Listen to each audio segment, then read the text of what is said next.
Hello, comrades. We have Andrei Korchinski as a guest in the studio again. Hello? No. This means that the conversation will be about specific topics. Last time we talked about the graphical interface and about the career mode, which is the main field of work for Andrei at the moment, but not his main specialization. Andrei's main specialization is actually tools. And this is exactly what we are going to talk about today. In our case, the main development tool in the game, yes, the one we made ourselves, it's an editor. Back in the day, in Rise of Flight, around 2009 to 2010, it was purely a mission editor and did not perform any other functions beyond that. We used external applications for landscape editing, Photoshop, CorelDRAW. We will talk more about this today. What challenges did this cause? This happened because we were creating everything from scratch at the time and had to do it all quite quickly. We had limited time to complete the project. We achieved this goal. We now had a sufficient, compact yet simple tool for mission creation. However, that's where its features ended. And the development process really started, and that's what we're going to talk about now. So with that said, let's start actually with a brief introduction, right? What was the editor like a long time ago in Rise of Flight when we just started all this? And what has it become now? You've been with us for a long time, so you also saw what it was like in Rise of Flight. Yes, in Rise of Flight, that was my introduction to the editor and the game in general. Actually, Rise of Flight was largely a mission editor. It was positioned that way. And actually, it had limited functionality. So you could place mission objects, planes and certain conditions there. You could arrange them, a few small houses, which were indeed part of the mission. And essentially that's all. Actually, since then, it has managed to evolve.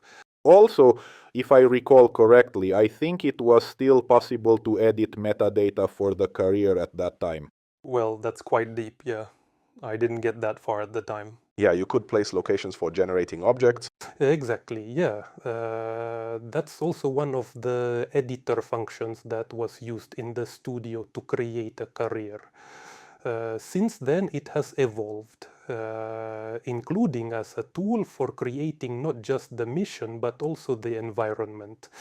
Initially, this capability was developed and utilized just for the Battle of Stalingrad title in the Great Battle series. And now, for the Korea project, we have definitely continued this development path, so to speak. Yes. Well, then, in Stalingrad, we had to add an editor of the so-called surfaces. Now, this is an additional system of decals on the landscape that allows for the creation of airfields. We started all this with airfields back then. But has this topic been developing all this time? Well, in fact, in Stalingrad, there probably weren't any major breakthroughs apart from this compared to Rise of Flight. In Korea, since we need to create entirely new content, there was a big focus on developing the tools. So, what is so new for Korea? Where to start? Listen, look, it's important to note, firstly, while we were working all this time on the Korea project, we somehow managed to move many things to Well, we can start Stalingrad, with that. including the elevation editing system and so on, things like that, yes. Let's start with heights. What was the problem before? Heights are basically like a picture, a height map, that's what it's actually called. Or in the past, it was necessary to edit it like a picture with some tools like Photoshop. A height map is a very simple thing. It's a black and white texture where Yes, the brightness of the pixel indicates the height. That's it. This creates a lot of difficulties because it needs to be edited, uploaded into the game, and then you have to check if you hit the right spot or not. It is very difficult to align this height map with another environment. For example, where the rivers flow, it needs to be processed accordingly. Smoothed out in some places, leveled in others, and all this separately. Now there is a tool in the editor that, allows you to raise the height level in some place live, lower it, level it with a different radius. You can adjust it just like a brush that is almost like a brush in a graphic editor, but specifically for editing the landscape directly on the fly. Yes, you can flatten it, make a hole and all that stuff. Similarly, you can edit rivers, for instance. So, again, there used to be a difficulty with this. There were also separate pictures, but there, for example, there was a problem, I remember, because they had a different resolution compared to the landscape. It was difficult to stitch them. So again, since the tool for editing rivers appeared right in the editor, how to explain it best? Any small lakes or rivers can now be managed as needed. I definitely can say that seeing the result saves a lot of development time and naturally improves quality significantly. Yes. You see the texture itself, but you don't see how polygons of the same landscape are ultimately generated based on this texture. Because here you have square pixels, and as a result, some polygon is formed by the average value of the neighboring pixels. And this is something you can't see in Photoshop. You have to launch the game and see how the grid was built on that, understand that everything is not right, restart, and then edit and fix accordingly. And this was a very complex iteration process. Well, what else is there? Actually, in the same way, there's a forest. I'm not very familiar with forests from previous projects, but as far as I understand, there was a separate map where it was described the types of trees in general, and somehow all this had to be connected together. Yes, there were two maps with different resolution. And what about forest planting? There are trees, and the second map is the forest type, and they had different resolutions. Now, again, a new tool has appeared right in the 3D scene, where you can utilize a brush to get the desired forest layout. Yes, you can just use the brush now to see how trees appear. You can plant a specific tree where you need to, if anything. Well, with some limitations, of course, but another big feature that we added is road editing. Yes, it's a feature unique for Korea. This is fundamentally new for Korea. A lot of work was done by me. It actually turned out that with earlier roads, it was necessary to draw in some vector editor, convert to a special format, and then wait another 20 minutes while the game converted these roads to its own internal format. And, again, it was a very slow and complex process because it was hard to see where that road went. No one tried to do anything very complicated, like in the cities, streets, and other details, railway stations. Everything was built backwards as a result, because it's very difficult to correct the road network. They usually laid out the road network for the city first. However, it turned out, and then built houses around it. The fact that you need to run a road around the station was practically excluded because it was very difficult to do right away. Yes, it was very much like a painful thing. But actually work was done that allowed this editor to be made. So now the road editor makes things fast, meaning that changes happen almost instantly. Even on a large map of Korea, you don't have to wait for anything. If you need to move something, you just move it, and that's it. Seeing the result immediately allowed, for instance, to lay out the roads just like that. Fields are drawn, and the road runs so exactly along the edge of the field. There will no longer be the glaring sight of a road going through the middle of the field. No more simply cutting the picture? Yes, now it's possible, if necessary, to fine-tune it very precisely. And this is a great example. A great example when, in principle, the technology itself, the visualization of roads hasn't changed, roughly speaking, but due to limited tools, the artist couldn't fully utilize it. However, when we provide the artist with convenient tools, they have the opportunity to use existing technologies much more effectively and deliver a much higher quality visual result. That's the significance of the tool set. It's not always just about the graphical technologies. You also need to be able to implement them, and that's usually what the tool set solves. Yeah, that's it.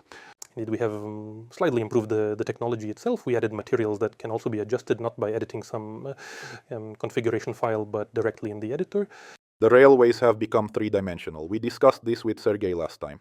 Yes, essentially artists were given a tool. This tool is related to roads, and the previous point And the function of height leveling for Korea is also very relevant because of the mountainous terrain. And not just in general, it is now possible to automatically adjust and level the height along the constructed road.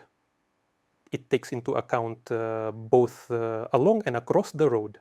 I even remember looking at the road construction standards to set reasonable parameters for this smoothing. Well, and actually I saw how people use it. You need to be a little careful there not to overdo it and make everything too smooth, but on the whole, it simplified the work as well.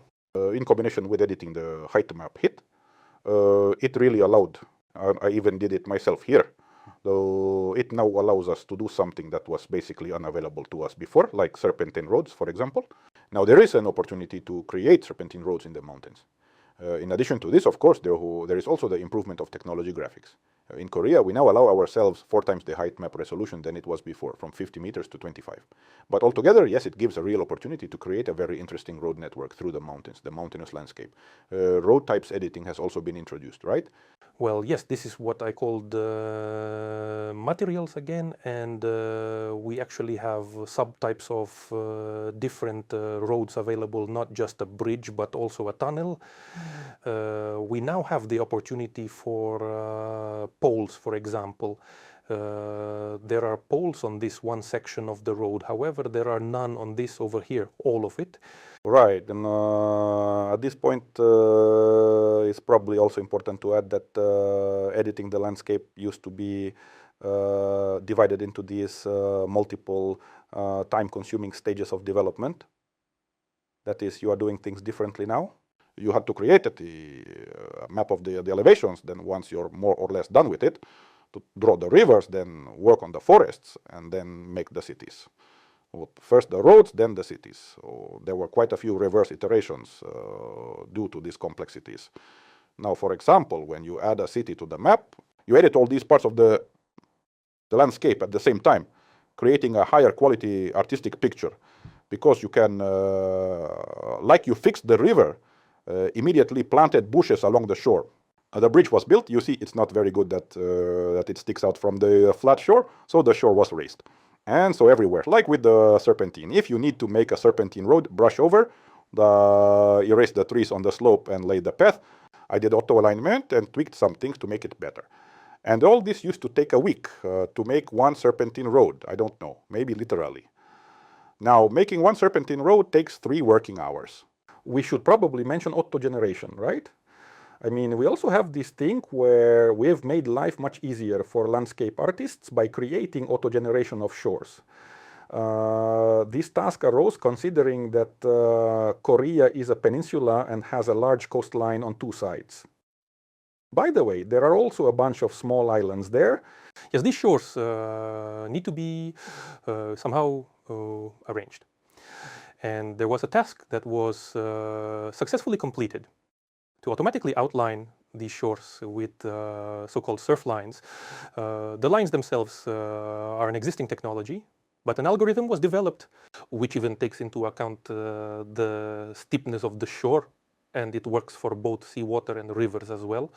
There are also quite a lot of rivers there, and their banks sometimes need to be managed too. So, and now the situation turns out that in general, on the entire map, in just a few minutes of development time, a coastline can be generated, yes. And then after that is done, it can be edited as necessary where needed, according to the desired artistic vision. Yes, so the story here is actually what is meant by the coastline. The surface of the land transitions into the surface of the sea, right? This junction is called the coastline. And to make it look good there, well, roughly speaking, you need to draw a beach. Yeah. Accordingly, like before, for example, in Normandy, there was also a long coastline, but not as huge as in Korea. But it's also long. And there is this task, like manually dotting, literally dotting all these lines, the texture lines of the beach, took about 2 months, I think. I don't quite remember, something like that, even though the length of the coastline in Normandy is many times smaller than in Korea because it is smooth and Korea is all jagged. So now in Korea, this task, well, after it was generated, something else needs to be manually adjusted, but it's not 2 months at all. It's measured in weeks. So, well, if we're talking about editing, right, we have artificial intelligence that is getting better, right?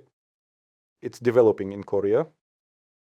Accordingly, and in this regard, surprisingly, tasks related to the toolset have also arisen. Yes, basically, with airfields, as time passes on, they become more complex compared to World War II. Accordingly, there can be different types of parking for large planes and separately for fighters. There might be several runways which are arranged in a non-trivial way relative to each other. And it was necessary to improve AI so that it could use these airfields. And for it to be able to use them, it needs a taxiway diagram drawn for it. There you go. Accordingly, a tool was also developed, which is right in the editor. Again, so to speak, it is a separate mode that allows you to draw vector diagrams. There was something similar for influence area, but it was very primitive, just a polygon where you slightly move the points. Here, however, we thought ahead and made it. It is a fairly versatile tool that can be used for different entities. To begin with, for taxiing, it allows you to set up these parking areas, draw the runway, and ensure it is drawn straight. Do you mean a logical runway? Yes, exactly. It marks that planes take off in this direction, so to speak, and also land. If this runway is crossed by some taxiway, for example, then when drawing this diagram, you should have been careful not to accidentally move the line somewhere. Do not add a bend. But all this is controlled automatically now. The lanes go straight. No zigzag takeoffs are generated. Accordingly, they monitor the presence of parking spaces, ensuring they are reachable. You land and then just need to keep going. Now artificial intelligence uses it. There is even some kind of communication system with the dispatcher, as far as I understand. That's all. It all started actually with this tool. Yes, it all seems like a simple task. Your airplane is already taxiing on the airfield, right? So somehow it taxied in the Great Battles series. Well, just do it. Make it so that he does it more complicated there. What's the big deal? You would think, right? But in fact, it turns into a complex task for several programmers. That is, first, we need to create a system for editing a complex logical graph. So this is the taxing scheme at the airfield, the one you were working on. Secondly, we need to create a new entity, the airfield taxi controller, who basically tells you you are taxiing now, and you are waiting and letting them pass if a plane is taxiing onto the runway. Then the airplane's artificial intelligence itself must be able to execute the commands of this very controller that also needs to be done. So we are talking about the tool set, right? But we touched on one of the biggest changes in aircraft artificial intelligence that will be in Korea. However, it's not the only one, and we'll definitely talk about the others later. Basically, by the way, some taxiway graph editing was also present in Great Battles. But it was strictly linear there. That is, it was just a broken line without any branching, if my memory serves me right. Yes, that's right. It was a much more simplified setup. Or was there a line? I don't remember exactly. It seems to me that there was not. There was just one runway and one parking area. I think so, yes. Not the planes always started from one spot, exactly one parking position on the airfield, which we chose, one runway and one parking area to taxi to. So we needed to draw a taxiing diagram for each direction, for each wind direction. But if we wanted several groups of planes to taxi out from the airfield, it was basically impossible. Just as it was basically impossible for 10 planes to land there and be distributed to different parking spots on the airfield. Now it's all possible. But this editing system, yes, it's not the only thing we are talking about. We also added new logical entities to the mission system. Yes, they came up with a rather interesting thing. I am, how to say, a person who once really wanted to do missions. I was very interested. Last time we talked about a mission generator, about a career. So, by the way, a new entity has appeared, which we call a complex trigger. It's from the editor's perspective. This is essentially like a diagram that has been drawn on a map. So we're using the same tool as for graphs. Now we can actually draw something arbitrary. Well, let's say, I don't know, mark a line, for example, mark some trajectory, maybe a zone. Yes, some areas, zones of a certain radius. And this is all quite arbitrary. And to link this information along with some additional parameters to a script that will be executed during the mission. The script is written directly in the programming language, somewhat like C. Essentially, it can get information about what we have drawn in the editor for this trigger, information about which airplanes, for example, with certain properties. How to say, for example, did the plane cross this line? Is it in this area? And what properties does it have there? I don't know if the landing gear is down, something like that. Very flexible, very easy to use. A flexible tool, for example, for some educational tasks, for example, for competitive ones. I made a test mission where you need to go through a gate, for instance, well, fly through. And are they complex shapes? Yes, and basically, how to put it, this is something that used to be very difficult. I think that some things were just impossible to achieve with the means available. That is, there is a custom trigger. It is also quite complex, but it had limited functionality. Did it also work with primitive shapes like spheres and cylinders? Yes, here we have different primitive. The script is quite arbitrary in many ways. Well, for example, yes, to make it clearer, after all, it's difficult. Well, we started with primitive. And for clarity, for example, you can check that an aircraft with a certain name, which entered a certain zone, for instance, has its controls in a certain position, right?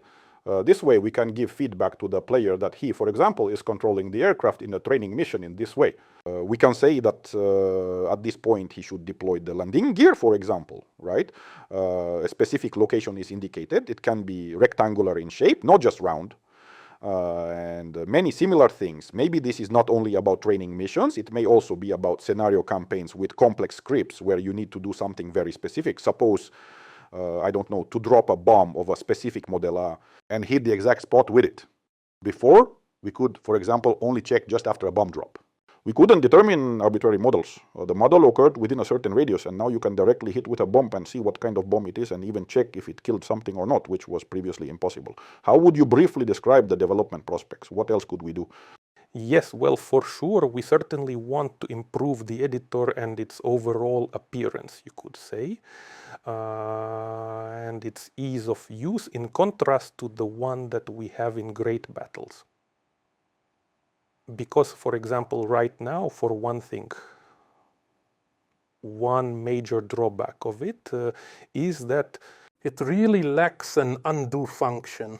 In mission script editing, we have all the new functionality. Even there is the editing of altitudes, taxi graphs, everything. It is made kind of fully modern with an undo function. The old functionality lacks this. I would like to work on this someday.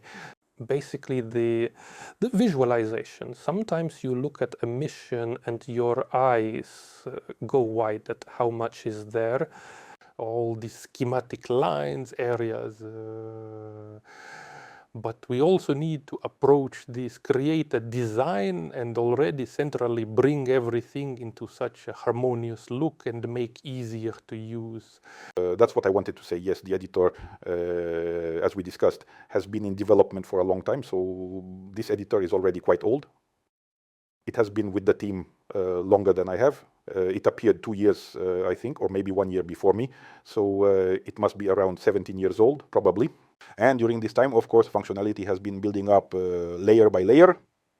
And each new functionality had some slight differences in the user experience. Now, how the user, yes, accordingly, the designer interacts with this interface. And the interfaces of different editing modes, they are, of course, a little different. And now we would like to bring it all together into a unified whole, right? Well, hopefully we can focus on this after the release in Korea, because right now Andre is primarily focused on the main thing we have, the pilot career and the graphical interface. We talked about this last time. You can check the release history and find the previous interview with Andre. It's very interesting. I recommend it. Here it is, but it's not the last thing Andre is telling us about. See you again. We'll meet. Hey, Andre, thank you very much for coming to us. In closing, to our viewers, please be sure to subscribe to our channel on YouTube and Facebook, and make sure to like this video and our posts. And finally, please be sure to leave your comments and ask any questions that you might have for the next Dev Brief meetings. Stay in touch.